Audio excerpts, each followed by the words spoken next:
جمعے والے دن سورہ کہف مکمل پڑھنا سنت ہے یا پہلی 10 آیات؟ دیکھیں حدیث میں دونوں کی فضیلت ہے، پہلی 10 آیات کی بھی اور سورہ کہف کی بھی۔ تو یہ ایک پیکج ہوتا ہے، آپ سمجھ لیں کہ اصل تو یہ ہے کہ پوری سورہ کہف پڑھے، پوری نہیں پڑھ سکتے تو چلے ایک اللہ نے ایک اور پیکج ہمیں دیا ہے کہ پہلی 10 آیتیں پڑھ لیں۔ اس کی مثال ایسے ہے جیسے حدیث میں جو تسبیح کا حکم ہے 33 دفعہ سبحان اللہ، 33 دفعہ الحمدللہ، 34 دفعہ اللہ اکبر، یہ ہر نماز کے بعد ہے۔ لیکن حدیث میں 10 دفعہ بھی ہے کہ 10 دفعہ سبحان اللہ، 10 دفعہ الحمدللہ، 10 دفعہ اللہ اکبر۔ تو یہ ان لوگوں کے لیے پیکج ہے کہ بھائی جو 33 دفعہ نہیں پڑھ پا رہے تو چلو 10 دفعہ پڑھ لو۔ تو اس طرح اصل فضیلت تو یہی ہے کہ 33 دفعہ سبحان اللہ پڑھا جائے، 33 دفعہ الحمدللہ، 34 دفعہ اللہ اکبر۔ یہ نہیں ہو سکتی تو some thing is better than nothing, تو 10 دفعہ پڑھ لیا جائے۔ تو یہی سورہ کہف کا بھی ہے، اصل تو یہی ہے کہ پوری سورہ کہف پڑھی جائے، نہیں تو کم از کم پچھلی 10 آیات پڑھ لیں۔ جمعے کی نماز فرض ہے یا واجب؟ جمعے کی نماز فرض ہے یا واجب؟ میں نے کتاب میں اسے فرض پڑھا تھا، لیکن کئی لوگ اسے واجب بھی بتاتے ہیں۔ اس بارے میں تفصیل سے رہنمائی فرمائے صدام حسین راجستھان سے۔ دیکھیے جمعے کی نماز فرض ہے کیونکہ دلیل قطعی سے ثابت ہے۔ سورہ جمعہ میں قرآن مجید میں اللہ تعالیٰ کے ارشاد ہے اذا نودی للصلاۃ من یوم الجمعۃ فاسعوا الی ذکر اللہ، جب جمعے کے دن اللہ کی یاد کے لیے بلایا جائے تو اللہ کی یاد کی طرف دوڑو۔ تو یہ جو قرآن سے مضبوط دلیل ہے قطعی، تو جو قطعی دلیل سے جس چیز کا وجوب ثابت ہوتا ہے اس کو اصطلاح میں فرض کہا جاتا ہے، تو فرض ہے۔ رہا یہ مسئلہ کہ بعض فقہاء نے واجب لکھا ہے، تو وہ اس لیے کہ یہ فرض اور واجب جو اصطلاحات ہیں، واجب کہتے ہیں جو دلیل ظنی سے ثابت ہو، قطعی سے نہ ہو، یعنی یقینی، بہت زیادہ یقینی دلیل نہ ہو، اور فرض کہتے ہیں جو ایسی پکی ڈھکی دلیل سے ثابت ہو جس کا انکار ممکن نہ ہو۔ تو لیکن یہ ایک دوسرے کے معنی میں بھی استعمال ہوتے ہیں، بعض دفعہ فرض کو واجب کہہ دیا جاتا ہے، بعض دفعہ واجب کو فرض کہہ دیا جاتا ہے۔ تو بعض فقہاء نے فرض کو واجب کہہ دیا، بعض نے واجب کو فرض کہہ دیا، لیکن اگر اصطلاحات میں جائیں گے تو پھر فرض کہا جائے گا جمعے کی نماز کو۔ گاؤں کی مسجد میں جمعہ ادا کرنا، میں جس گاؤں میں رہتا ہوں وہاں مسجد ہے لیکن امام نہیں ہے، اذان 5 وقت کی ہوتی ہے، امام نہ ہونے کی وجہ سے یا با جماعت نماز نہیں ہوتی، ہر کوئی اپنی مرضی سے نماز پڑھتا ہے، وہاں صرف جمعے میں ایک مولوی صاحب نماز پڑھانے آتے ہیں، تو کیا وہاں جمعہ کی نماز ہو جائے گی یا نہیں؟ اور جمعہ پڑھنے جانا ہوگا جہاں پانچوں وقت کی با جماعت نماز ہوتی ہو؟ امداد علی نواب شاہ سے۔ دیکھیں گاؤں میں جمعہ نبی صلی اللہ علیہ وسلم سے ثابت نہیں ہے۔ جب نبی صلی اللہ علیہ وسلم مدینہ میں جمعہ پڑھاتے تھے تو گاؤں کے لوگ باری باری آیا کرتے تھے، ہمیں کہیں بھی نہیں ملتا کسی صحیح روایت سے کہ نبی صلی اللہ علیہ وسلم کے دور میں گاؤں یا دیہات میں جمعہ یا عید کی نماز ہوئی ہو۔ حضرت علی کا مشہور قول ہے کہ لا جمعۃ ولا تشریق الا فی مصر جامع، کہ جمعہ اور تشریق جو ہے یہ صرف شہر میں ہی ہوگی۔ تو اس لیے جو چاروں ائمہ اس بارے میں متفق ہیں وہ یہ ہیں کہ جمعے کی نماز کے لیے ہر امام کے نزدیک کچھ نہ کچھ شرط ہے۔ کسی نے کہا کہ 40 افراد کی شرط، کسی نے کہا کہ بڑی بستی ہونی چاہیے۔ تو جو ہمارے نزدیک راجح قول ہے، جو قرآن و سنت سے ثابت شدہ قول ہے، یعنی نبی صلی اللہ علیہ وسلم کے دور میں کہیں بھی ہمیں یہ ملتا نہیں ہے کہ جمعے میں جو بالکل گاؤں میں جمعہ کی نماز پڑھائی گئی ہو۔ تو اگر جمعے کی نماز گاؤں دیہاتوں میں جائز ہوتی تو نبی صلی اللہ علیہ وسلم کے دور میں مدینہ کے گرد جو چھوٹی چھوٹی بستیاں تھیں وہاں جمعے کی نماز ہوتی کسی گاؤں میں۔ تو اس لیے شہر ہو یا قصبہ کبیرہ، بہت بڑا قصبہ ہو جو شہر جیسا ہوتا ہے۔ اچھا شہر کی ڈیفینیشن کیا ہے؟ عرف میں جس کو شہر سمجھا جائے، تو یعنی جس میں 2 رویا دکانیں ہوں، ہسپتال ہوں، تھانہ ہو، یہ تمام جو شہر کے لوازمات ہیں وہ جس جگہ پہ پائے جائیں گے اس کو شہر کہا جائے گا۔ جس جگہ یہ نہیں ہوں گے، وہ دور دراز علاقوں میں چند لوگوں کا ایک جتھا رہتا ہے، اس کو شہر نہیں کہتے۔ تو یہ عرف سے چینج بھی ہو سکتا ہے۔ تو اس لیے اگر آپ جس علاقے میں رہتے ہیں وہ واقعی گاؤں ہیں، قصبہ کبیرہ بھی نہیں ہے، بڑی بستی بھی نہیں ہے اور شہر بھی نہیں ہے، تو پھر جمعے کی نماز وہاں پر درست نہیں ہے۔ مفتی صاحب بڑے بھائی کا چھوٹے پر کیا حقوق ہیں؟ بڑا بھائی جو ہے نا وہ چھوٹے بھائی کی طرح ایسے جیسے آپ کا باپ، تو بڑے چھوٹے کو چاہیے بڑے کو ایسے حق دے جیسے اپنے باپ کو۔ ہمارے یہاں اکثر چھوٹے بھائی بڑے کا احترام نہیں کرتے، دوستوں کو زیادہ ویلیو دے رہے ہوتے ہیں، ابے یہ کیا، ابے یہ کیا۔ میں لوگوں سے کہتا ہوں کہ تم اگر خدا نخواستہ ایکسیڈنٹ ہوا روڈ پہ پڑے ہوئے لوگ سب سے پہلے تمہارے بھائی کو فون کریں گے کہ اس کو اٹھا کے لے کے جاؤ، اور وہ کتنا بدتمیز بھائی ہوگا لیکن وہ آئے گا، تمہیں اٹھائے گا، پیسے ہوں گے خرچ کرے گا، نہیں ہوگا لوگوں سے بھیک مانگے گا۔ وہ یہ بلڈ ریلیشن کا آلٹرنیٹ اللہ نے کوئی پیدا نہیں کیا، چاہے وہ 24 گھنٹے میں ایک دفعہ بھی نہ تمیز سے بات کرتا ہوں، ملتے ہی نہیں، بہن بھائی بہت سے ملتے ہی نہیں ہیں ایک دوسرے سے۔ لیکن جب کوئی بڑی مصیبت آتی ہے تو کون کام آتا ہے؟ ریلیشن۔ وہ روتے ہیں آپ کے دکھ پہ، وہ آپ کی خوشیوں میں ہنستے ہیں، تو اس لیے جب اسلام نے 2 اور 2 4 کی طرح کہہ دیا کہ اولو الارحام جو رشتے ہیں وہ ایک دوسرے پر اللہ نے ان کو فوقیت دی ہے، تو اس لیے ان رشتوں چاہے بھائی ہو بہن ہو کوئی بھی ہو ان کو تو جوڑ کے ہی رکھنا ہے۔ البتہ بڑے بھائیوں سے ایک میری گزارش ہے کہ چھوٹا جو بھائی ہے نا اس کے ساتھ اگر آپ کا معاملہ ایسا ہوا کہ چھوٹے کو لگا یہ کہ میرا بڑا بھائی مفاد پرست ہے، اس کے اصول اپنے لیے کچھ اور ہیں ہمارے لیے کچھ اور ہیں، تو سمجھ لو کہ پھر چھوٹے کے دل میں بڑے کی ویلیو رہے گی نہیں۔ یہ گھروں میں کامن ہے، بڑا بھائی چھوٹے پہ جو ڈھونس جما رہا ہوتا ہے نا اور اوٹ پٹانگ یوں کر رہا ہوتا ہے تو چھوٹے کو یہ لگتا ہے کہ یہ جو تربیت کی باتیں کر رہے ہیں نا اس کا مقصد تربیت نہیں ہے، اپنا روب جھاڑنا ہے، تربیت کا لیبل لگا ہوا ہے، مثلا اپنی ٹھڑک پوری کرنی ہے غصہ نکال کے۔ سمجھ رہے ہو کہ نہیں سمجھ رہے؟ مثال کے طور پر بڑا ہم ہر موقع پر نا اپنے آپ کو ترجیح دیتا ہے، چھوٹے کو پیچھے رکھتا ہے، تو چھوٹے کے دل میں احساس پیدا ہوتا ہے کہ یہ میرا خیر خواہ نہیں ہے۔ سمجھ میں آ رہی ہے بات؟ چھوٹے کے دل میں احساس پیدا ہوتا ہے کہ یہ میرا خیر خواہ نہیں ہے۔ وراثت کے معاملات میں اور بیسیوں قسم کے معاملات میں ہمیشہ اپنے آپ کو آگے رکھنا، چھوٹے کو ہمیشہ پیچھے رکھنا، تو چھوٹے کے دل میں آتا ہے یہ بڑا بس ایسے ہی ہے۔ تو بڑا اگر تھوڑا سا چھوٹے کا خیال کر لینا، اس کو یہ باور کرا دے کہ میں تم سے زیادہ تمہارا خیر خواہ ہوں، تو پھر چھوٹے کو چاہیے ادب بھی کرے، مار بھی کھائے، ڈانٹ بھی برداشت کرے، پھر وہ چھوٹے کو اعتماد آتا ہے یار یہ ڈانٹ رہا ہے میرے فائدے کے لیے۔ باپ کے بارے میں یہ اطمینان ہوتا ہے عام طور پہ، باپ میں جیلیسی نہیں ہوتی نا بچوں سے، عام طور پہ باپ تو چاہتا ہے میرا بچہ مجھ سے بھی آگے نکلے، لیکن بھائی کے بارے میں نا تھوڑا سا حسد کا عنصر بھی ہوتا ہے۔ باپ سے حسد کا عنصر نہیں ہے، باپ تھپڑ مارے بیٹا اتنا بگڑتا نہیں، بھائی جب مارتا ہے نا تو چھوٹا بھائی باغی بننے کا خطرہ ہوتا ہے، کیونکہ چھوٹے بھائی کو یہ یقین نہیں ہوتا کہ یہ میری خیر خواہی میں مار رہا ہے، یہ کوئی ٹھڑک نکال رہا ہے۔ جیلیسی تو بھائیوں میں ہوتی ہے کہ نہیں ہوتی؟ یوسف علیہ السلام کے بھائیوں نے تو کنویں میں ڈال دیا تھا نا، تو بھائیوں میں جیلیسی کا خطرہ ہوتا ہے۔ تو بھائی اس کو یہ باور کرانا پڑتا ہے اپنے عمل سے کہ میں تم سے حسد کا بالکل بھی شکار نہیں ہوں، میں تمہارا خیر خواہ ہوں جیسے ابا خیر خواہ ہیں۔ جس دن چھوٹے بھائی کو یہ اطمینان ہو جاتا ہے نا پھر وہ کیئر کرتا ہے، تو یہ بڑے کی طرف سے ایٹیٹیوڈ ایسا ہوتا ہے۔ دوسری بات یہ کہ بڑا چھوٹے بھائی کے سامنے اپنے باپ سے بدتمیزی کر رہا ہے اور پھر وہ امید رکھے کہ چھوٹا بھائی میرا احترام کرے گا، تو یہ ایک لطیفہ ہے جس پہ جتنا ہنسا جائے کم ہے۔ آپ ماں کے سامنے بدتمیزی سے بات کر رہے ہو اور آپ کو میرے چھوٹے میرا ادب نہیں کر رہے، تو چھوٹے دیکھ رہے ہیں تو ہماری ماں کا ادب کرتا نہیں ہے۔ ہمارے حضرت فرمایا کرتے تھے کہ جو ٹیچر اپنے طلبہ کے سامنے اپنے ٹیچروں کی برائی کر رہا ہے نا تو اس وقت طلبہ ہنس رہے ہوتے ہیں اور کہہ رہے ہوتے ہیں واقعی، لیکن اس ٹیچر کی ویلیو طلبہ کے دل میں 2 ٹکے کی نہیں رہتی ہے، ٹھیک ہے نا؟ وجہ اس کی وہ کہتے ہیں جب تم اپنے ٹیچروں کا برائیاں کرتے ہو، احترام نہیں کرتے، تو ہم سے اپنا احترام کیسے کرواؤ گے؟ تو آپ اپنے چھوٹوں کے سامنے اپنے باپ کا احترام کریں، باپ نے ڈانٹا آپ چپ کر کے برداشت کریں، پھر آپ بھائی کو ڈانٹیں گے نا چھوٹے کو، وہ بھی برداشت کرے گا، نہیں کرے گا تو غلط کر رہا ہے۔ لیکن آپ اپنے ابا کی ایک لفظ برداشت نہیں کرتے اور چھوٹے کے سامنے چیختے ہو، وہ آگے سے جواب دیتے تو آپ کو غصہ آتا ہے، تو یہ بے وقوفی ہے آپ کی۔ تو میں نے دیکھا ہے جس بڑے بھائی نے اپنے چھوٹوں کے سامنے اپنے ماں باپ کا بہت احترام کیا، ڈانٹیں کھائیں، مارے کھائیں، ایک لفظ نہیں بولے، چھوٹے آٹومیٹیکلی بڑے کا احترام کرنا شروع کر دیتے ہیں۔ لیکن آج کل یہ گھروں میں ہو نہیں رہا ہے، اپنے بڑوں کا احترام کرتے نہیں ہے اور نتیجہ یہ نکلتا ہے کہ پھر چھوٹے احترام نہیں کرتے۔ تو اس کو ختم کرنے کی کوشش کریں، اور بڑے کو چاہیے کبھی چھوٹے کو گفٹ بھی دے دیا کرے، پیسے ویسے ہاں ڈال کے پیسے دے دیا کرے، اپنی ذمہ داری تو پوری کرے نا، آگے پھر وہ بدتمیزی کرے تو بری بات ہے۔ وراثتیں تقسیم نہیں ہوتی، بڑا بھائی وراثتیں کھا جاتا ہے، ابا کی ساری کاروبار پہ قبضہ کر کے بیٹھ جاتا ہے، چھوٹوں کو ہوتا ہے یار یہ بڑے ہونے کا ناجائز فائدہ اٹھا رہے۔ بڑے کا مطلب یہ تو نہیں کہ تمہاری ساری بزنس سارا تمہارا ہے، یہ تو مطلب نہیں ہے نا بڑے ہونے کا، تم خود سے جا کے تقسیم کرو، ان کی وراثت ان کو دو۔ سالن میں بوٹیاں خود کھا جاتا ہے شوربہ ان کے لیے چھوڑتا ہے۔ مودی سے میں نے کہیں سنا ہے کہ یار یہ لمبا پڑھ کے بتا دو کیا ہے وضو میں گردن کا مسح کرنے کا صحیح طریقہ کیا ہے؟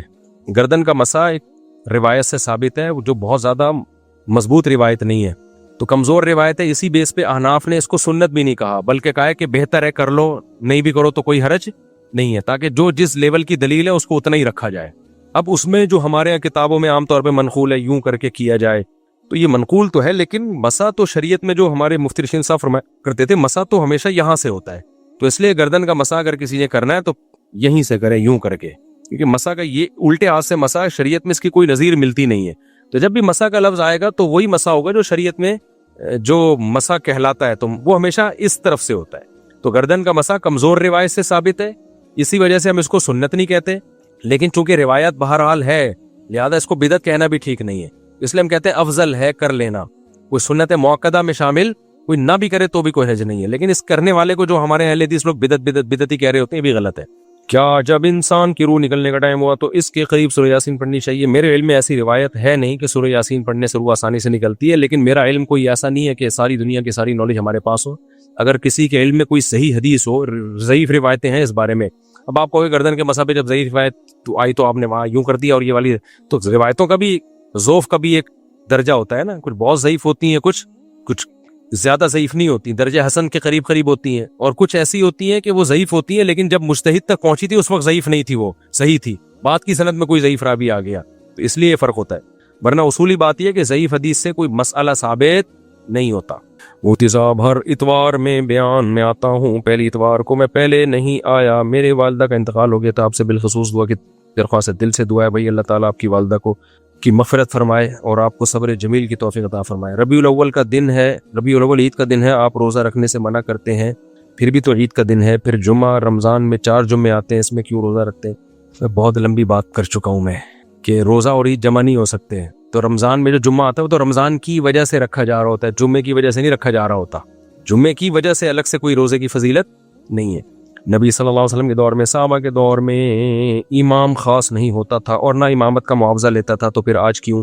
نبی صلی اللہ علیہ وسلم کے دور میں امامت کا نہ معاوضہ ہوتا تھا نہ امام، مسجدوں کے متعین امام ہوتے تھے، کچھ چیزوں کا تعلق ہوتا ہے مینجمنٹ سے، اور بھی بہت سارے کام ہیں۔ نبی کے دور میں تو یہ مدرسے بھی نہیں تھے، یونیورسٹیاں بھی نہیں تھیں، مدرسوں میں ایسا بھی نہیں تھا بخاری کا گھنٹہ ہو، ترمذی کا گھنٹہ ہو، ہدایہ کا گھنٹہ ہو، فقہ کا، عربی گرامر پڑھائی جاتی ہو، لیکن جب دور گزر گیا تو کچھ ضرورت ایجاد کی ماں ہوتی ہے، بہت ساری چیزیں۔ حضرت عمر نے باقاعدہ فوجیوں کی تنخواہیں متعین کی تھیں، نبی کے دور میں تو فوجیوں کی تنخواہیں جو جہاد کرتے تھے فری میں کرتے تھے نا، مالی غنیمت ملتا تھا۔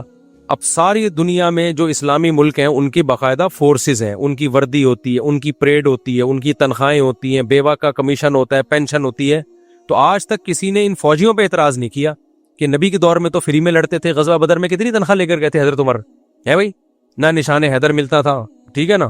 تو کسی کو فوجیوں پہ اعتراض نہیں ہوتا کہ سعودی عرب کی فوج بھی غلط ہے، پاکستان کی آرمی کو بھی ختم کر دو، فی سبیل اللہ بارڈر سنبھالیں، فوراً کہیں گے بھائی وہ بہت محدود ریاست تھی، اس میں یہ کام فی سبیل اللہ ہو سکتے تھے، اب جب بڑی بڑی طاقتیں ریاستیں بن گئی، کام پھیل گیا، تو اس کام کو آرگنائز کرنے کی ضرورت ہے۔ تو ایسے ہی نبی کے دور میں اماموں کی نہ تنخواہیں تھی، محدود لوگ تھے، ریاستیں بھی چھوٹی تھی، جب ریاستیں پھیلنا شروع ہوئی ہیں، خلافتیں ہوئی ہیں، تو پھر ایک بہت بڑا سیٹ اپ وجود میں آیا، پھر اس کام کو باقاعدہ جب تک پراپر وے میں نہ کیا جائے تو یہ نمازوں کے ضائع ہونے کا خطرہ تھا۔ آج جو لوگ کہتے ہیں نا امام کو تنخواہ لینی چاہیے، آپ 100 مسجدیں بناؤ بغیر تنخواہ کے امام رکھو اس میں، تو 80 مسجدیں تو تھوڑے دنوں میں بند ہو جائیں گی اور 20 میں پھڈے شروع ہو جائیں گے۔ وہ کہے گا میں نماز پڑھاؤں گا، وہ کہے گا تیرا باپ نماز پڑھائے گا، دیکھتا ہوں کیسے تو نماز پڑھاتا ہے، کوئی کہے گا اس کی تلاوت ٹھیک نہیں، کوئی کہے گا اس کا یہ ٹھیک نہیں، وہ نکالو وہاں سے، اور پھر بعض تو مسجدیں خالی ہو جائیں گی۔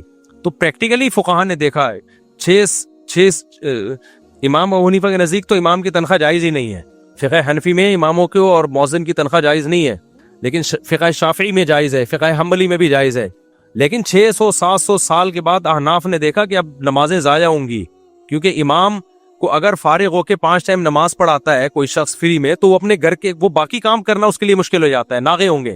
تو نتیجہ نکلا انہوں نے بھی فقہ شافعی پہ فتویٰ دیا، پھر اجتہاد کیا اور اس کو چینج کیا۔ تو چونکہ ان کو اسلام کو بچانے کی فکر تھی نا، تو جس کو فکر ہے تو وہ تو یہ بات کرے گا، ورنہ یہ ایسے ہی ہے کہ نبی کے دور میں فوجی تنخواہ نہیں لیتے تھے، اب کیا ہے، اب بھی فوج کی تنخواہیں بند کرو تو فوراً ملک کی سالمیت خطرے میں پڑ جائے گی، لوگ آرمی چھوڑ چھوڑ کے بھاگنا شروع ہو جائیں گے، بارڈر خالی ہو جائیں گے، پھر فی سبیل اللہ جس نے جانا ہے بہت سے لوگ چلے جائیں گے، نہ ان کو ٹریننگ ہوگی، کچھ بھی نہیں ہوگا، تو نتیجہ کیا نکلے گا، ملک جائے گا۔ تو جب بھی کوئی اعتراض کیا کرے نا کہ مولوی لوگ تنخواہ لے کے نماز پڑھا رہے ہیں، بولے فوجی لوگ تنخواہ لے کے لڑ رہے ہیں، تو فوج کا نظام بھی ختم کرو، ہم مولویت کا نظام ایک دم، لیکن مولویوں سے لوگوں کو ٹھرک ہے، اصل میں علماء سے ٹھرک ہے، جو بوجھ نکالنا ہوتا ہے مولویت پہ آ کے نکالتے ہیں اور پھر وہاں سے نظریں چرا لیتے ہیں۔ مولانا امین اوقاڑوی صاحب کہا کرتے تھے کہ یہ جماعت المسلمین والے نا اکثر کہتے تھے کہ یہ مولوی لوگ قرآن پڑھتے ہیں اور پیسے لیتے ہیں، نمازوں میں 5 نمازیں پڑھانا تو قرآن ہی پڑھ رہے ہیں نا، تو قرآن تو کہتے ہیں لا تشتروا بآیاتی ثمنا قلیلا، میری آیات کو پیسوں کے بدلے میں مت بیچو۔ تو جتنے مولوی نماز پڑھا رہے ہیں، مدرسوں میں قرآن پڑھا رہے ہیں اور تنخواہ لے رہے ہیں، یہ سب قرآن کو پیسوں کے بدلے میں بیچ رہے ہیں۔ تو مولانا امین اوقاڑوی صاحب سے کسی نے سوال پوچھا، انہوں نے کہا کہ جس نے یہ قرآن میں پڑھ کے یہ آیتیں ہم پہ فٹ کر رہے ہیں، انہوں نے کہا تم نے جو قرآن خریدا تھا جس دکان سے، تو اس کو یہ آیت کیوں نہیں سنائی کہ اللہ کہہ رہے ہیں میری آیتوں کے چند ٹکوں کے بدلے میں مت بیچو، اور تم تو پورا قرآن مجھے پیسوں کے بدلے میں بیچ رہے ہو، پورا قرآن تم نے پیسے لیے اور الحمد سے لے کے الناس تک بیچ دیا۔ تو وہ کیا کہے گا بھائی یہ اس کا یہ مطلب نہیں ہے، تو اس کو بولو پھر اس آیت کا بھی یہ مطلب نہیں ہے. اس آیت کا اصل مطلب یہ ہے کہ قرآن میں یہودی تحریف کرتے تھے تورات انجیل میں پیسوں کے بدلے میں. یہ ہے قرآن کو بیچنا. تو اگر کوئی مولوی لوگوں سے پیسے لے کے قرآن کا غلط مطلب بیان کر رہے ہیں تاکہ لوگ خوش ہو جائیں, تو اس کو قرآن کا بیچنا کہیں گے. ان کا تنخواہوں کا قرآن کے بیچنے سے کوئی تعلق نہیں ہے. ہر آدمی ہر شاخ پہ الو بیٹھا ہے آج کل نا. ہر اسکالر قرآن حدیث کو اپنی مرضی سے ادھر ادھر پھیر رہا ہے. اقبال کہتے تھے ہر شاخ پہ الو بیٹھا ہے, انجام گلستان کیا ہوگا. نبی صلی اللہ علیہ وسلم کے دور میں خاص امام نہیں ہوتا تھا. علماء سے حدیث سنیے کہ اللہ نے اگر آپ کو مال دیا ہے تو اس کا اظہار ہونا چاہیے. لیکن حضرت عمر جو خلیفہ تھے انہوں نے اپنی زندگی فقر اور پیوند لگے کپڑوں میں گزاری. اس کی وجہ تھی حضرت عمر کے پاس مال ہی نہیں تھا. صحیح حدیث ہے, ان اللہ یحب ان یرا اثر نعمتہ علی عبدہ. اللہ چاہتے ہیں تمہیں اللہ نے مال دیا تو تمہارے لباس سواری پوشاک سے جھلکنا چاہیے. اب میں ریوو میں گھوم رہا ہوں نا, بہت لوگوں نے کمنٹس کیے ہوتے ہیں یہ مولوی لوگوں کو سادگی کی تعلیم دے رہے ہیں, خود ریوو میں گھوم رہے ہیں. دیکھو اگر میرے پاس ریوو کے پیسے ہیں اور میں پھٹ پٹی پہ گھوموں تو یہ پھر اعتراض ہونا چاہیے کہ حدیث میں تو آتا ہے تمہارے پاس مال ہے وہ نظر آنا چاہیے. حالانکہ ہمارے پاس اتنا مال ہوتا بھی نہیں, نظر زیادہ آ رہا ہوتا ہے کیونکہ ہم کنجوسی نہیں کرتے. میرے پاس تو پیسے تھے نہیں, میں نے ریوو خرید لی قسطوں پہ, ٹھیک ہے نا. تو لوگوں میں کنجوسی ہوتی ہے, بہت پیسہ ہوتا ہے, پھٹ پٹیوں پہ گھوم رہے ہوتے ہیں. ایک نے ہونڈا 50 پہ گیس لگوانے آیا ہوا تھا, مالدار آدمی تھا. میں نے کہا کچھ شرم کرو, ایک تو ہونڈا 50 اب تو آتی بھی نہیں وہ, اس کو تو پیٹرول پمپ کے قریب سے چلا دو تو سونگ کے ہی 1 کلومیٹر چلی جاتی ہے, یہ اس پہ گیس لگوا رہے ہو. اور میں اس سے بہت غریب تھا اور میں نے رکھی بھی تھی GTO 125. لوگ کہتے تھے اس مولوی کو دیکھو عیاشی کر رہا ہے. بھائی عیاشی کے بجائے آپ بولو سخاوت کر رہا ہے, کنجوسی سے کام نہیں لے رہا. جتنا اللہ نے دیا اس کو اپنے اوپر. یہ 2003 کی بات کر رہا ہوں, 2005 کی بات کر رہا ہوں. میرے پاس GTO 125 تھی جو بڑی مہنگی گاڑی تھی. ہمیں بچپن سے ہی شہزادوں والی زندگی گزارنے کا شوق ہے, تو اس لیے جلو مت کس میں گھوم رہا ہے. اس وقت بھی لوگ کہتے تھے اس مولوی کو دیکھو GTO 125 میں گھوم رہا ہے. تو کیا زمانے کے حساب سے GTO 125 میرے پاس پیسے تھے تو میں نے لے لیے. تو خیر اچھا, تو اب اس میں جو مطلب ہے کہ حدیث میں آتا ہے کہ جب پیسہ ہو تو وہ کیا ہونا چاہیے, نظر آنا چاہیے. تو یہاں اشکال حضرت عمر پہ بھی ہوتا ہے, نبی پہ بھی ہوتا ہے کہ نبی نے ایسی لائف کیوں گزاری. بھائی پیسہ تھا ہی نہیں. اور آپ کہہ سکتے ہو کہ نبی کے پاس تو بہت پیسہ آتا تھا شام تک بچتا نہیں تھا. یہ حدیث ان لوگوں کے بارے میں ہے, رکھا ہوا ہے, وہ استعمال نہ کریں.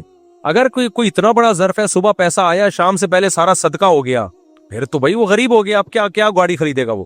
تو یا تو اتنا بڑا حوصلہ پیدا کرو کہ صبح پیسہ آیا شام سے پہلے سارا صدقہ.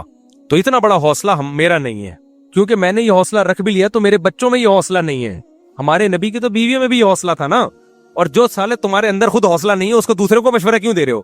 جیسے اکثر لوگ مجھے کہہ رہے ہیں فلسطین مفتی صاحب جہاد پہ نہیں جا رہے, میرے خلاف کلپ بنا رہے ہیں. میں نے ایک آدمی نے میرا بہت خون پیا, مفتی صاحب فلسطین جہاد پہ کیوں نہیں جا رہے ہو, وہ بہت میرے خلاف کلپ. میں نے کہا یار یہ اگر گرنیڈ ہاتھ میں رکھ کے فلسطین جا رہا ہوتا نا اور میرے خلاف کلپ بنا رہا ہوتا کہ مفتی صاحب شادیوں کی باتیں کر رہے ہیں, میں واقعی شرم سے ڈوب کے مر جاتا. یہ کون سا بم ہاتھ میں لے کے بیٹھا ہوا ہے, یہ بھی تو یوٹیوب پہ بیٹھ کے بس جہاد کی باتیں کر رہے ہیں نا. باتیں کرنے پر گورنمنٹ کی طرف سے کوئی پابندی نہیں ہے. جہاد کی ویلیو کے ہم آپ سے زیادہ قائل ہیں, اور فلسطین کا مسئلہ جہاد کے بغیر حل ہو بھی نہیں سکتا. لیکن آپ جو علماء پہ اعتراض کر رہے ہو, جہاد کر نہیں رہے, باتیں کر رہے ہیں, تو آپ بھی تو خالی باتیں ہی کر رہے ہو نا. آپ کون سا کر رہے ہو عملی طور پہ جہاد. تو اسی طرح جو آدمی اتنا بڑا حوصلہ ہو کہ صبح پیسہ آیا شام سے پہلے سارا صدقہ کر دیا, وہ میرے خلاف کلپ بنائے کہ مفتی صاحب نے ریوو صدقہ کیوں نہیں کی ابھی تک, یہ مرغیاں کیوں پالی ہوئی ہیں, ساری کٹ کٹا کے غریبوں کو کھلا کیوں نہیں دی. ایسا آدمی کرے گا تو میں شرمندہ ہوں گا, یار اس کا حوصلہ جو اللہ نے دیا میرے اندر وہ حوصلہ نہیں ہے. یہ باتیں وہ کر رہے ہوتے ہیں جن کے پاس جو غریبوں کے لیے 5 روپے نہیں ان کی جیب سے نکلتے, وہ یہ باتیں کر رہے ہوتے ہیں ان مولویوں. آپ کو کیا پتا کتنا رکھا ہوا ہے, کتنا صدقہ کر رہی ہے, آپ کو بتا کے تھوڑی کریں گے کوئی.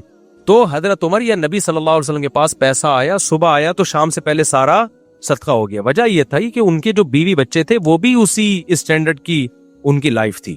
نبی نے غربت اختیار کی. نبی کی بیویوں نے جب شکایت کی کہ اب ہمارے پاس تو غربت ہے, تو آپ نے فرمایا اگر طلاق لے لو تو الگ ہو جاؤ مجھ سے, میں طلاق دینے کے لیے تیار ہوں, اس غربت پہ میں کمپرومائز نہیں کروں گا اور غریب ہی رہوں گا میں. اس میں حکمتیں تھی, تو ان کی بیویوں نے گزارا کیا. آج کی عورتیں گزارا کریں گی.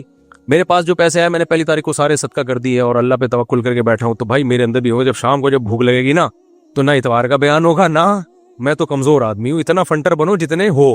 تو میں تو کہتا ہوں بھائی میرے اندر یہ حوصلہ نہیں ہے, میں تو پیسے رکھتا ہوں, صدقہ بھی کرتا ہوں الحمدللہ, اور ہو سکتا ہے بہت زیادہ صدقہ کر رہا ہوں, ہو سکتا ہے بہت کم کر رہا ہوں, یہ تو میرا معاملہ اللہ کا معاملہ.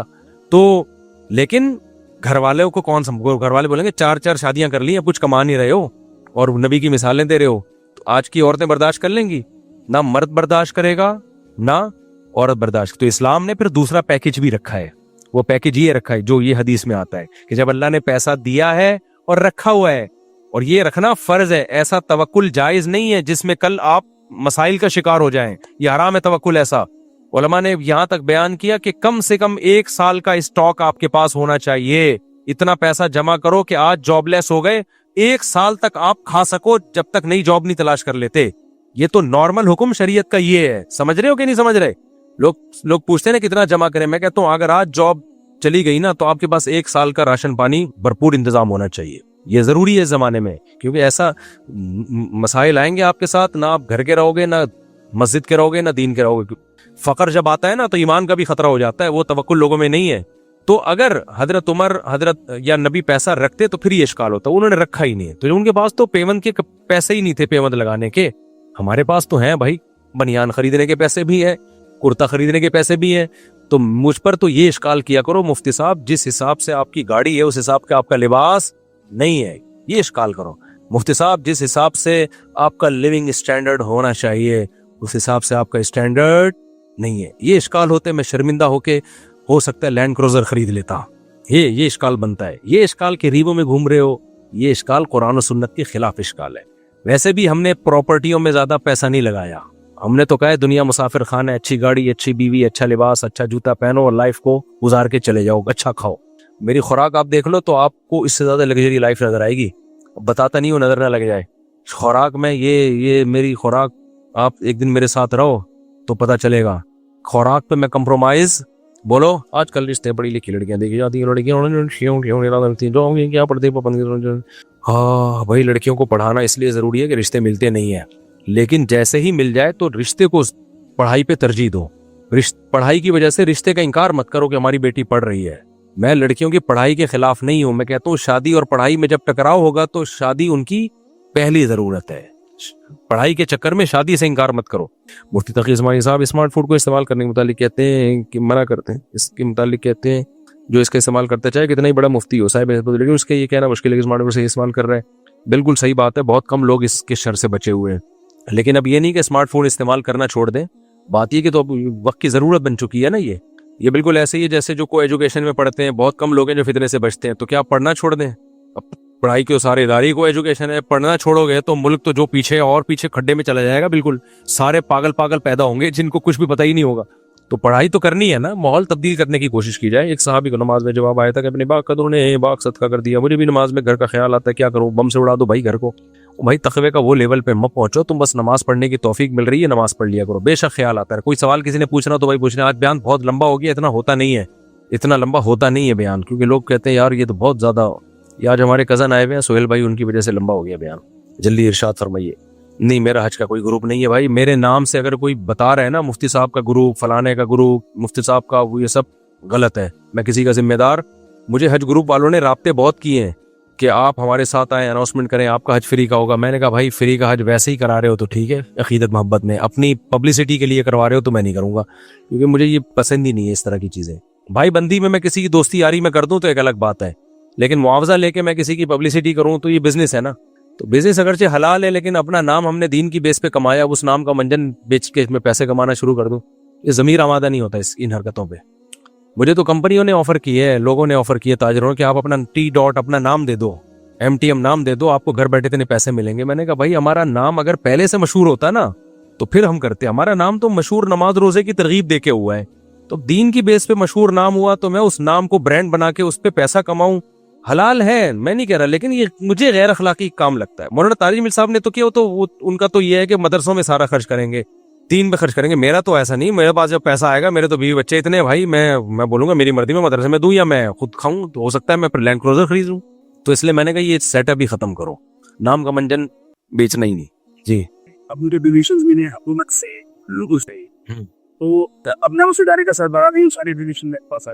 ہاں, اپنی تنخواہ کتنی لے سکتے ہیں, اس کا معیار یہ ہے کہ خود نہ رکھیں تنخواہ. اس کے ماہرین سے پوچھیں کہ جب کوئی, دیکھو میں یہاں امام ہوں اور میں یہاں اگر کمیٹی کا صدر بن جاؤں اور میں اپنی تنخواہ 6 کروڑ روپے رکھ دوں تو یہ تو کوئی بات ہی نہ ہوئی نا. تو یہی ہوگا بھائی, الفلاحیہ مسجد کے امام کو دیکھا جائے گا کہ فلانے مسجد کے امام کی کتنی ہے, فلانے کی کتنی ہے, تو اسی کا ایک لمسم ایک ریشو نکالا جائے گا.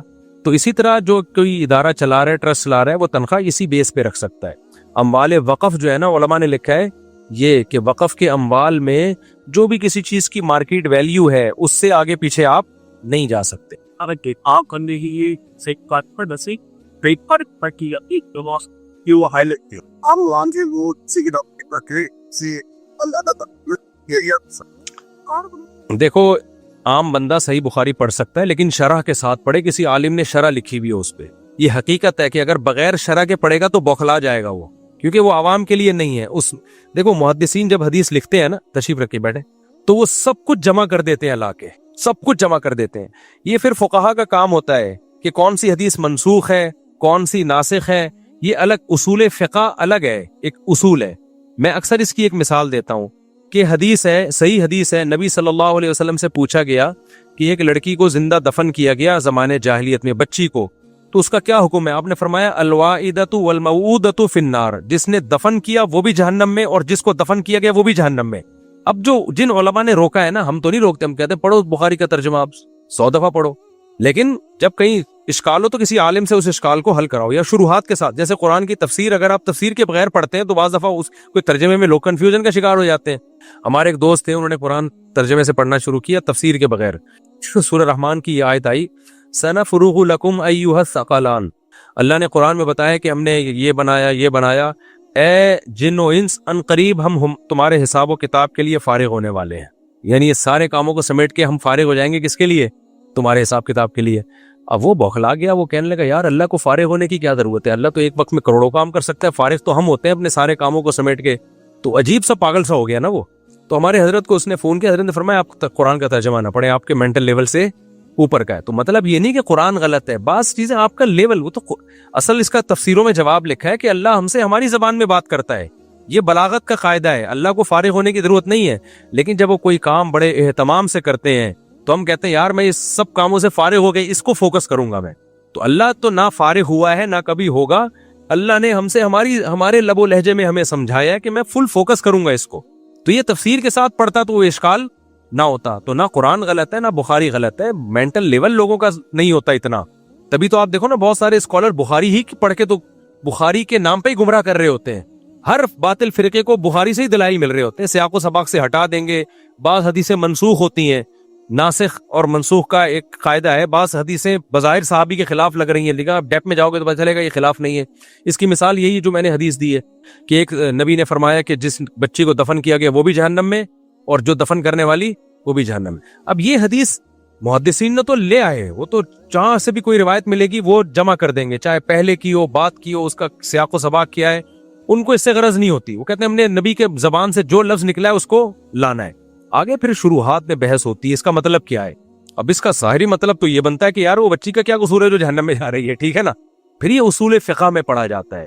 اصول فقہ یہ ہے کہ پہلے دیکھا جائے گا قرآن متواتر ہے، اس کے خلاف حدیث ہے یا نہیں ہے. حدیث تو خبر واحد ہے نا، ایک صحابی نے بیان کیا، چاہے جو بھی ہو، آگے ایک راوی نے، اس سے غلطی کا امکان تو ہو سکتا ہے.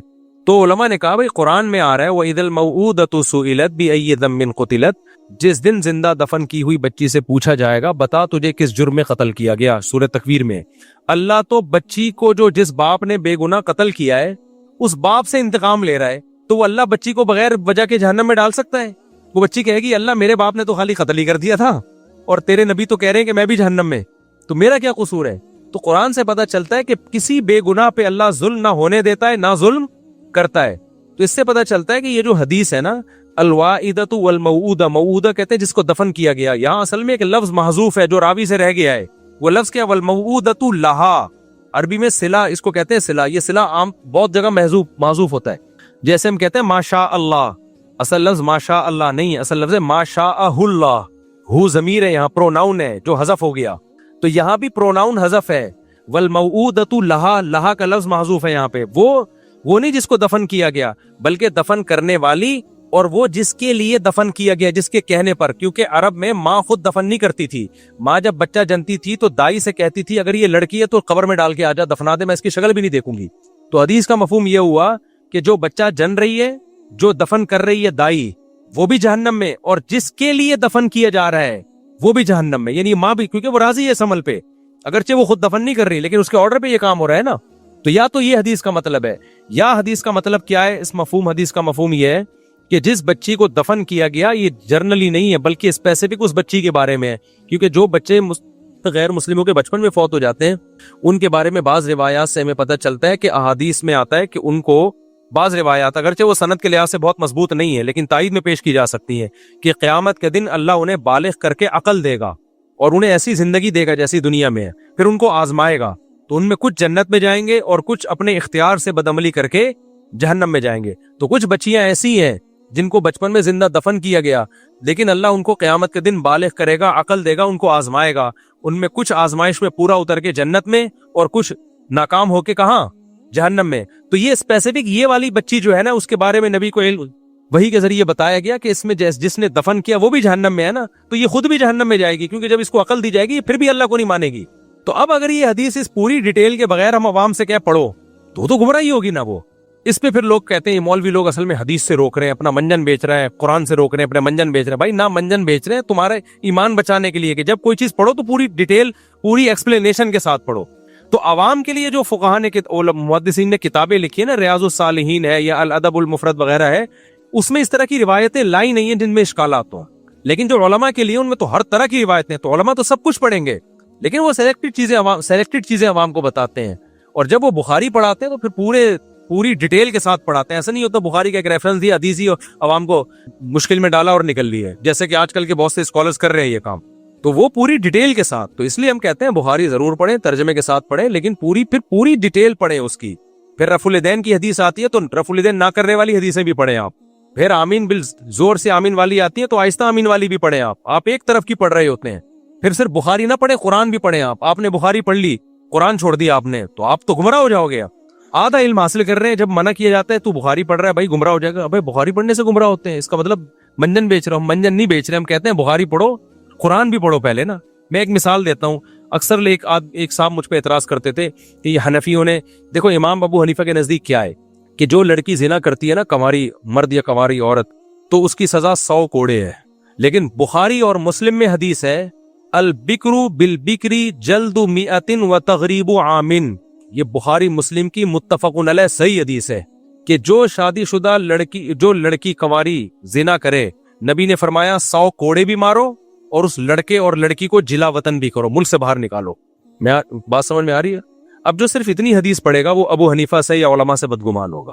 امام حنیفہ دیگر ائمہ کہتے ہیں کہ 100 کوڑے بھی مارے جائیں گے اور اس کو ملک بدر بھی کیا جائے گا، لیکن امام حنیفہ کہتے ہیں صرف 100 کوڑے لگیں گے، ملک بدر نہیں کیا جائے گا۔ اب جس نے صرف یہ حدیث پڑھی ہوگی وہ حنفی علماء سے بدگمان ہوگا کہ نہیں ہوگا؟ یار بخاری مسلم کی صحیح حدیث ہے 100 کوڑے بھی مارو اور جلا وطن بھی کرو۔ تو ہم کہتے ہیں آپ نے صرف بخاری کی حدیث پڑھی ہے، آپ نے قرآن نہیں پڑھا۔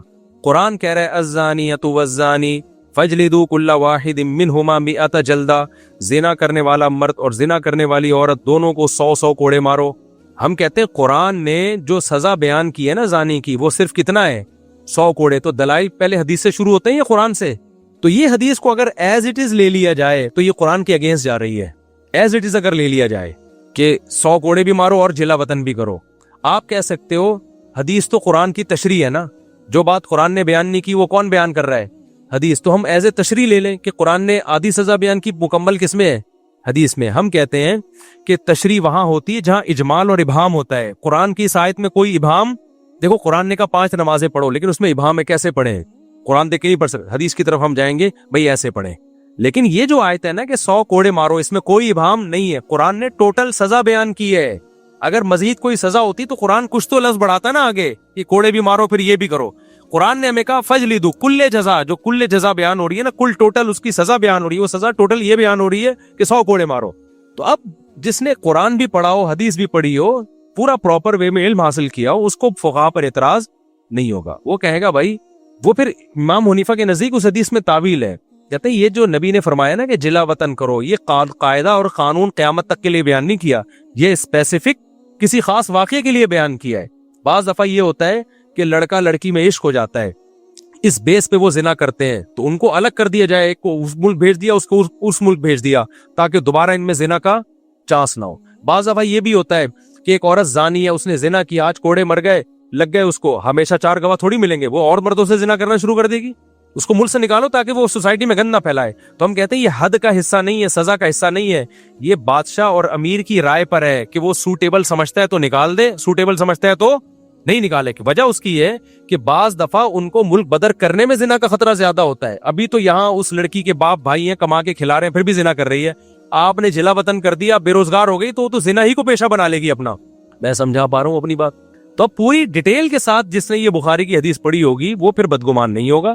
لیکن خالی بیٹھ کے ترجمہ پڑھے گا تو پھر مولویوں میں کیڑے ہی نکالتا رہے گا, جیسے کہ آج کل اسکالرز نکال رہے ہیں. بہن مولویوں یہ کہہ رہے ہیں بخاری میں لکھا ہے, مولوی یہ کہہ رہے ہیں بخاری میں لکھا ہے, مولوی یہ کہہ رہے ہیں بخاری میں لکھا ہے, مولوی یہ کہہ رہے ہیں بخاری میں. اور کمال کی بات ہے جب بخاری میں تمہارے خلاف دکھا رہے ہوتے ہیں تو پھر چپ ہو جاتے ہو. ٹھیک ہے نا. تو یہ جو لوگ کہتے ہیں نا چھوڑو ابھی بات سے بات نکل رہی ہے, تو بخاری آپ ضرور پڑھیں لیکن پراپر طریقے سے پڑھیں. اور بخاری کی جو زیادہ اچھی شروحات ہیں وہ تو ساری عربی میں, اردو میں ہے ہی نہیں. اردو میں تو زیادہ تر منجن ہی ہے, جس کا جو مسلک ہوگا نا اس نے بخاری کو اس حساب سے ایکسپلین کیا ہوا ہوگا. تو ہم نہیں کہتے آپ کو علم نہ حاصل کریں, پراپر وے میں علم حاصل کریں. آپ سمجھتے ہو. ایک اور مثال دے دوں, ایک ملحد نے ایک ویڈیو بنائی, ویڈیو میں اس نے کہا بخاری مسلم کی حدیث ہے, حضرت ابو ذر نے نبی سے پوچھا یا رسول اللہ مومن کیا جنت میں جائے گا؟ آپ نے فرمایا ہاں جنت میں جائے گا. ابو ذر نے فرمایا اگرچہ زنا کرے چوری کرے تب بھی؟ آپ نے فرمایا زنا کرے چوری کرے تب بھی جنت میں جائے گا. پھر ابو ذر نے دوبارہ پوچھا زنا کرے چوری کرے پھر بھی؟ آپ نے فرمایا پھر بھی جنت. تیسری بار پوچھا زنا بھی کرے چوری بھی کرے پھر بھی؟ آپ نے فرمایا زنا بھی کرے چوری بھی کرے پھر بھی, چاہے ابو ذر کی ناک خاک آلودہ ہو جائے. اب اس ملحد نے ویڈیو بنائی, بخاری مسلم کی حدیث ہے, کہا دیکھو یہ اسلام کہہ رہا ہے بس ایمان لے آؤ, زنا کرو چوری کرو پھر بھی کہاں جاؤ گے؟ تو میں نے پھر اس ملحد کے خلاف ویڈیو بنائی. میں نے کہا اگر اسلام زنا کو, اس حدیث کا یہ مطلب ہوتا کہ زنا اور چوری کرتے رہو, یہ ترغیب دی جا رہی ہوتی, تو پھر قرآن کیوں کہتا کہ زانی کو 100 کوڑے مارو, چور کا ہاتھ کاٹو؟ اتنی سخت سزا تو چوری کی کسی مذہب میں ہے ہی نہیں جتنی اسلام میں ہے. اسلام تو کہتا ہے چور کا وجود ہی نہیں, ہاتھ جس ہاتھ سے چوری کی اسی کو کاٹ ڈالو, تو چوری کے لائق ہی نہ ہو دوبارہ کبھی. نہیں آئی بات میرا خیال ہے سمجھ میں؟ تو ظاہر ہے جب آپ کے سامنے قرآن کی آیت ہوگی تو پھر آپ اسلام سے بدگمان نہیں ہوں گے. پھر ابو ذر کی تاریخ بھی ہونی چاہیے. حضرت ابو ذر نے کیا اس کے بعد معاذ اللہ چوریاں شروع کر دی تھی؟ ساری زندگی نہیں کی. اس کا مطلب وہ نبی کی بات کا مطلب سمجھتے تھے. تو جس طرح یہ حدیث نظر آ رہی ہے اس کا وہ مفہوم ہے نہیں جو آپ کو نظر آ رہا ہے. اصل میں حضرت ابو ذر تھے بڑے صوفی صحابی, بہت زیادہ گناہوں سے بچتے تھے. ان کا خیال یہ تھا ایمان کے ساتھ اگر کوئی برے اعمال کرتا ہے تو ایمان کسی کام کا نہیں ہے, وہ جائے جہنم میں. جبکہ نبی کا مقصد یہ ہے کہ بھائی جتنا بھی برا ہے لیکن ایمان کی نیکی بھی تو ہے نا, تو بے شک سزا کھائے گا جہنم میں چوری کی زنا کی, لیکن ایمان کی برکت سے بالآخر جائے گا آخر میں جنت میں ہی. کیونکہ آپ اس کے زنا اور چوری کو تو کاؤنٹ کر رہے ہو, اس کے ایمان کو تو کسی کھاتے میں لا ہی نہیں رہے. تو نبی نے, اب یہ بھی نبی بتا سکتے تھے کہ بھائی جائے گا جنت میں لیکن سزا کھانے کے بعد جائے گا, لیکن نبی نے یہ کیوں نہیں بتایا؟ اس لیے کہ جب کسی کو کوئی چیز نظریاتی طور پر اس کے دماغ میں بٹھائی جاتی ہے نا تو اس میں مبالغہ پیدا کیا جاتا ہے. سمجھ میں آ رہی ہے بات؟ مبالغہ پیدا کیا. اگر نبی یہ بتا دیتے ہاں جائے گا لیکن مار کھانے کے بعد جائے گا, تو بات تو یہی, اصل میں تو یہی مقصد ہے کہ مار کھانے کے بعد جائے گا. لیکن حضرت ابو ذر کے ذہن میں جو ایمان کی جتنی ویلیو بٹھانی تھی نا وہ اس طرح نہیں بیٹھتی. ایمان کی ویلیو جب بھی بیٹھے گی بھائی کچھ بھی کر لے لیکن ایمان کی برکت سے جنت میں بہرحال جائے گا.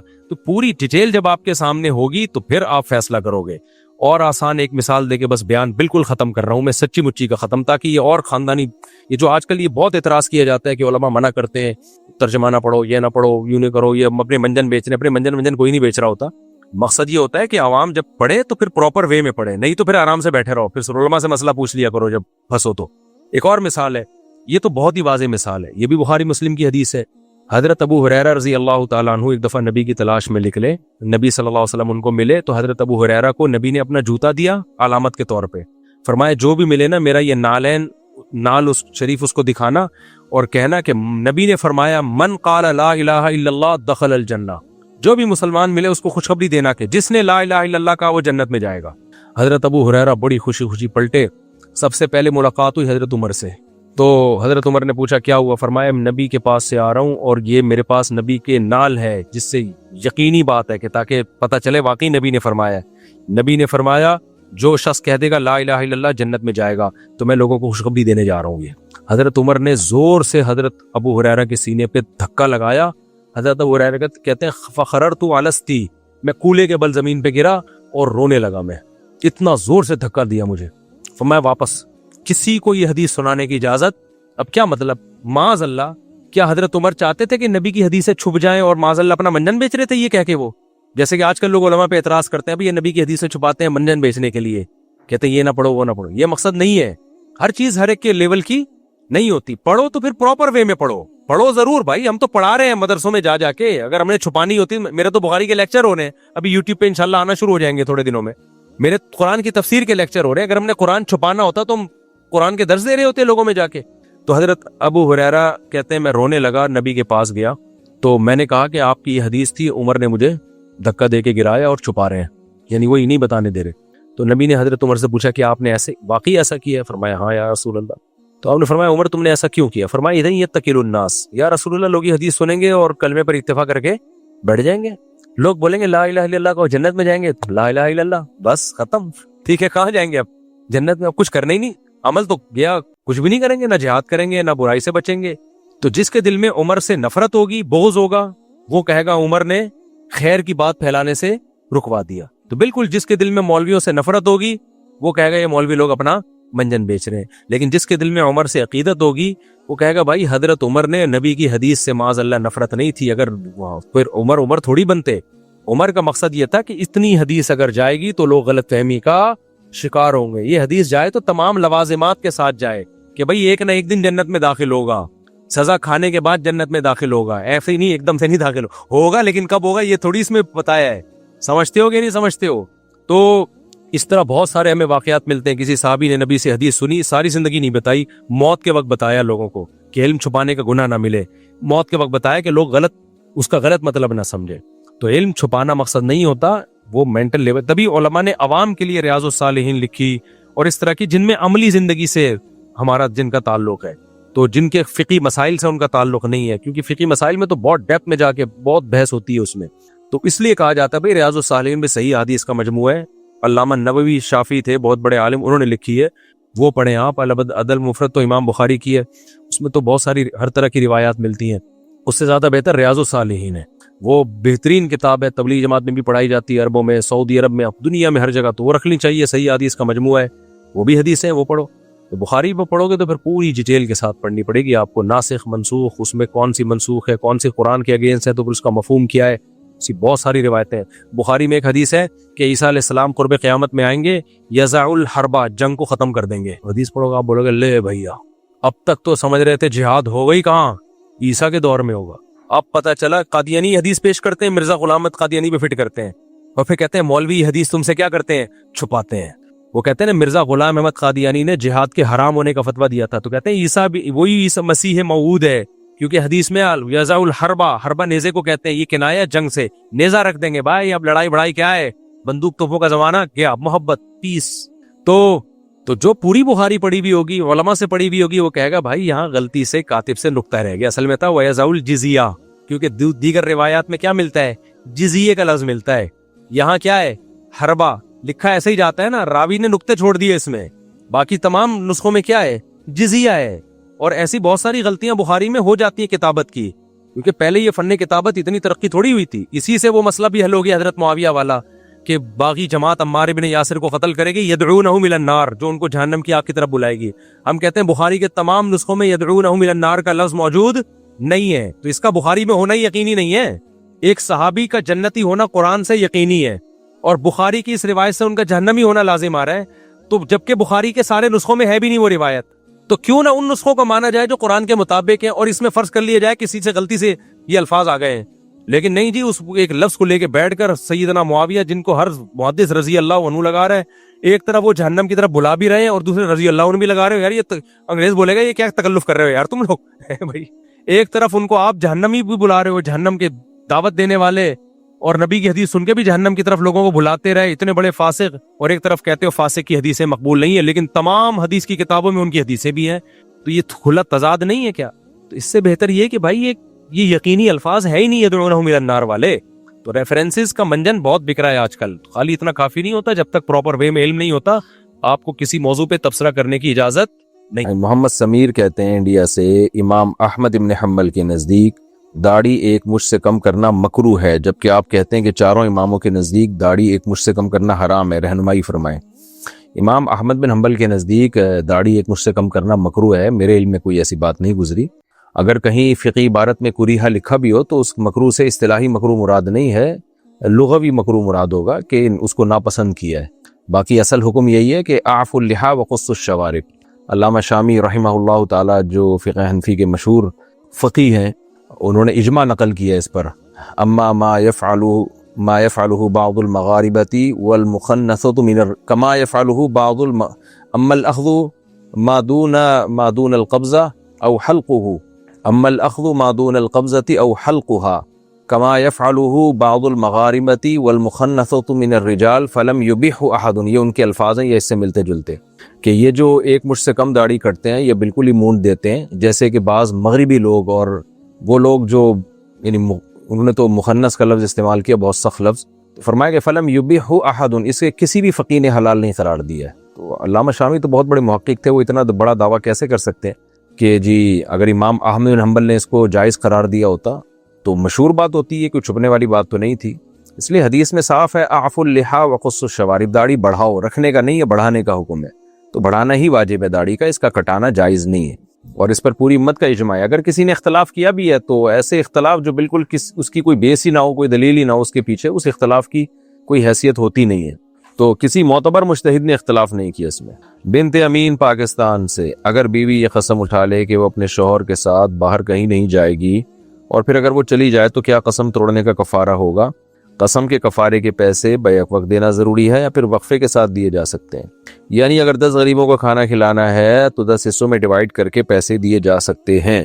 دیکھیں اگر وہ شوہر کے ساتھ چلی گئی تو قسم کا کفارہ دینا ہوگا، اور قسم توڑنا لازم ہے کیونکہ شوہر کی اطاعت لازم ہے. تو قسم کا کفارہ جو ہے نا اس میں بیک وقت پیسے دینا ضروری نہیں ہے، وقفے سے دیے جا سکتے ہیں. لیکن ایک غریب کو پورے پیسے دیے جائیں 2.25 کلو گندم کے. اگر یعنی 10 دن تک 10 غریبوں کو میں بانٹ دیے نا پیسے تو بھی ٹھیک ہے، لیکن ایک غریب کو 2 دنوں میں بانٹ دیے، 3 دنوں میں بانٹ دیے، پھر ٹھیک نہیں ہے.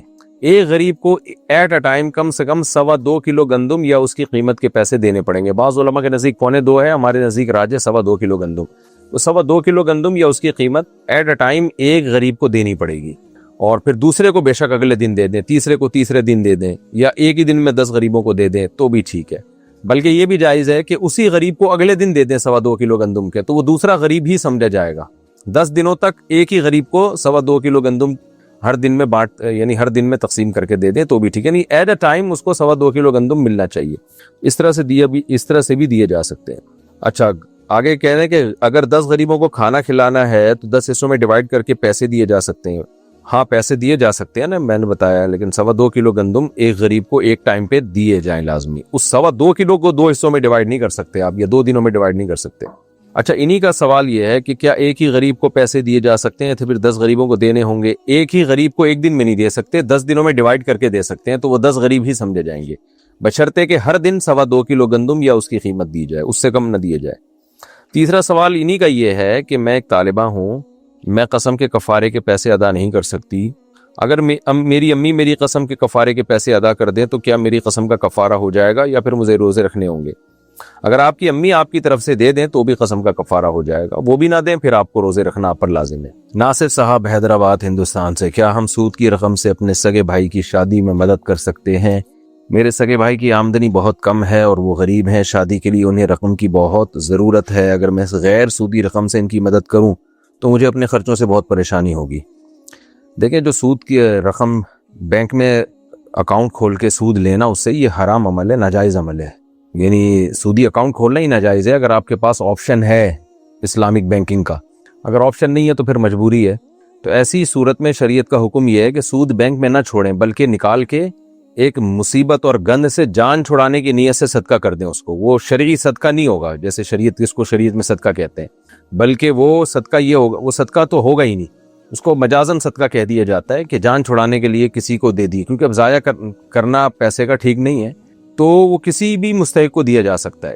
تو اگر آپ کے بھائی کی آمدن کم ہے، آپ سمجھتے ہیں وہ غریب ہیں، تو ان کو بھی دے سکتے ہیں. لیکن نیت رشتہ داری جوڑنا یا صدقہ خیرات یا اللہ کی رضا یا ثواب، یہ سب نیتیں نہیں ہونی چاہیے. ایک ہے کہ بھئی ایک گندا مال ہے، اس سے پھینکنا، یعنی اس سے جان چھڑانی ہے میں نے، آپ کے لیے گندا ہے نا، اس لیے اس کے لیے نہیں ہے.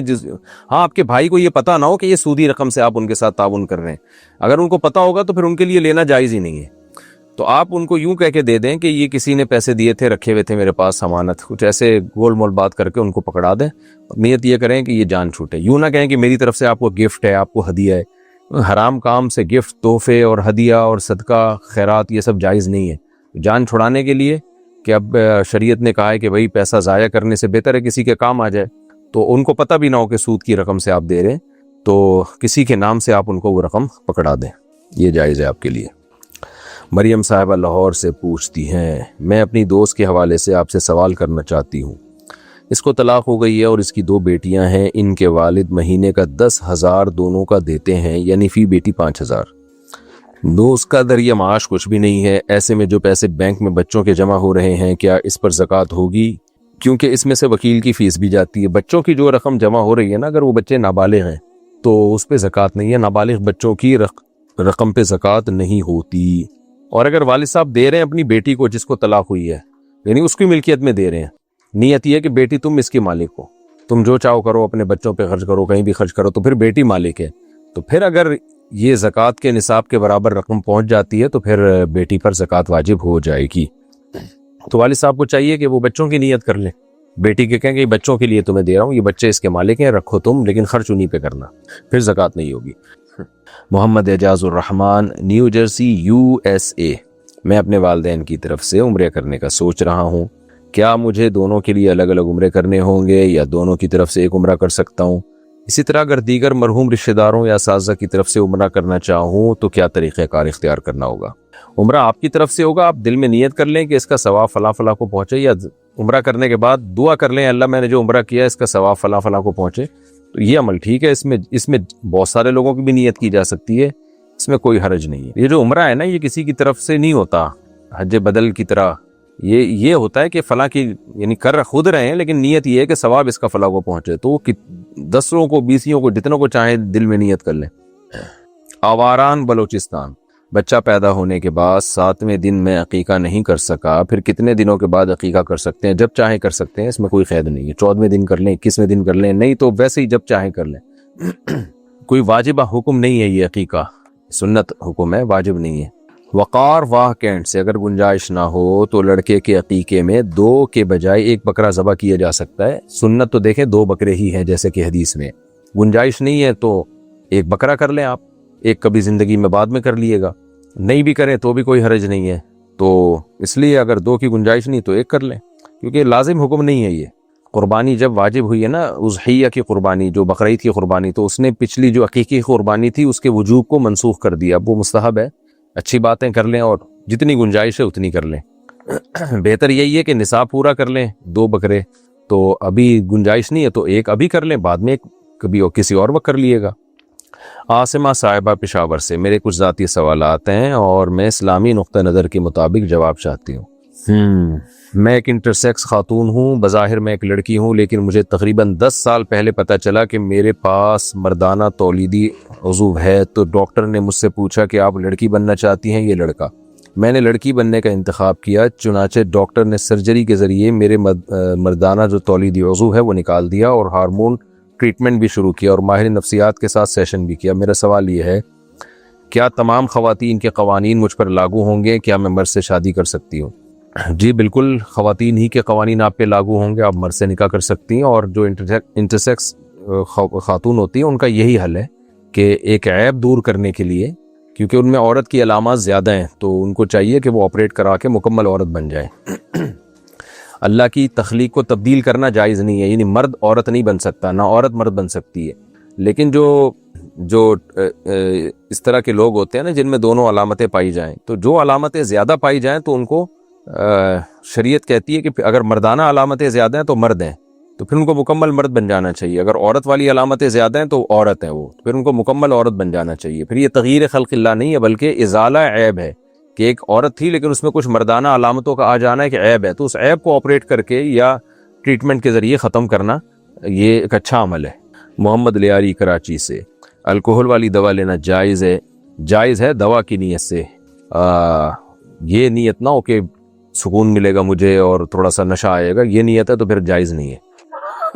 انڈیا سے کسی نے پوچھا، میں نے اور میرے شوہر نے چھپ کر نکاح کیا ہے. میرے شوہر کے والدین کو پتہ ہے لیکن میرے والدین کو معلوم نہیں. ہم 9 سال سے ساتھ رہ رہے ہیں. ہم نے اپنے گھر والوں کو منانے کی بہت کوشش کی مگر میرے گھر والے نہیں مانے، جبکہ ان کے گھر سے رشتہ بھی بھیجا گیا. کیا ہمیں ٹھیک کیا؟ کیونکہ ہم حرام رشتہ نہیں رکھنا چاہتے تھے.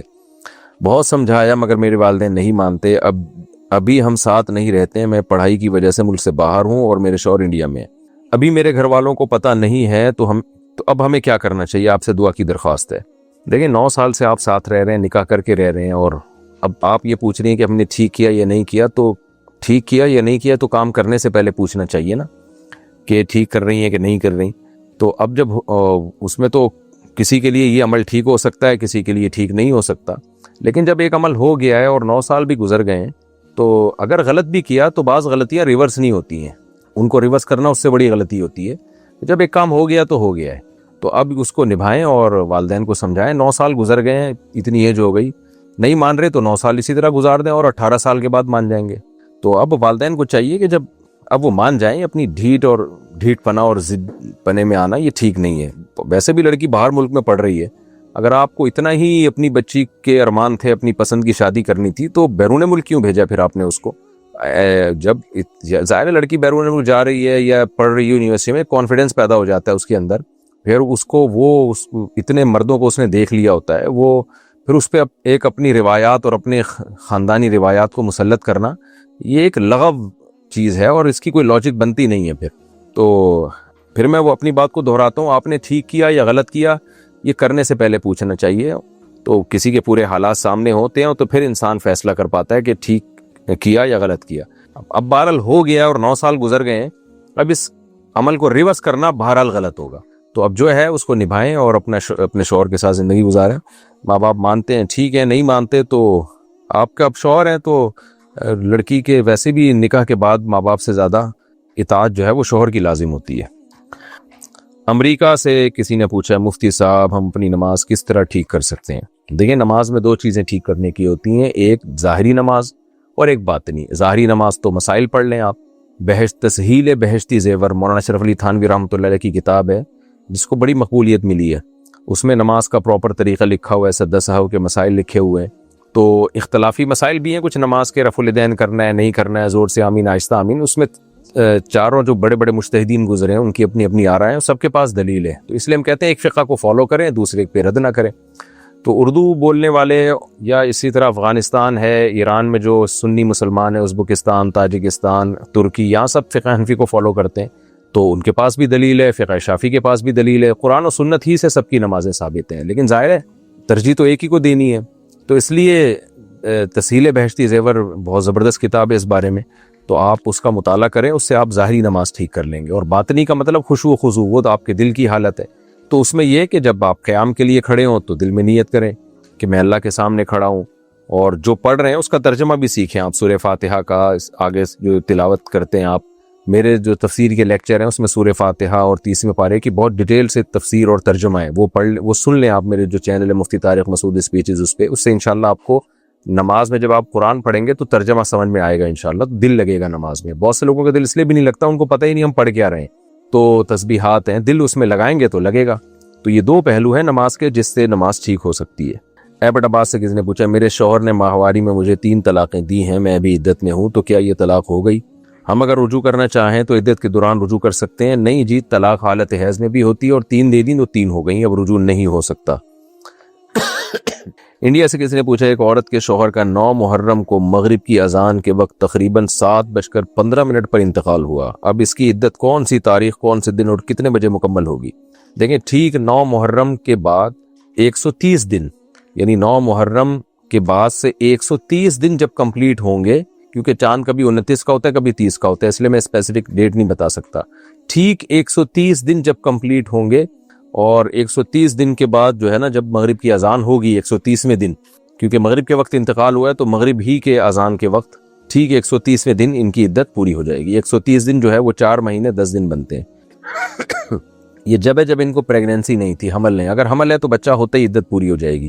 کوئی سے کسی نے پوچھا ہے, مجھے ایک خاتون پسند ہے لیکن وہ عیسائی ہے, اس کے 3 بچے ہیں اور ہم دونوں شادی کرنا چاہتے ہیں. وہ عورت تو اسلام قبول کر لے گی مگر اس کے بچے شاید اسلام قبول نہ کریں, تو کیا مجھے اس عورت سے شادی کرنی چاہیے یا نہیں, کیونکہ وہ عورت اب ماں نہیں بن سکتی ہے؟ دیکھیں کرنی چاہیے نہیں کرنی چاہیے یہ مشورے دینا بڑا مشکل کام ہوتا ہے, یہ تو معاشرتی علوم کے پیچیدہ سوالات ہیں. تو آپ جانیں, آپ, مجھے کیا پتا وہ خاتون کیسی ہیں, اس سے شادی کے سائیڈ ایفیکٹ کیا ہیں اور اس سے بینیفٹس کیا ملیں گے, اس کو کیا فائدہ ہوگا, آپ کو کیا فائدہ ہوگا. تو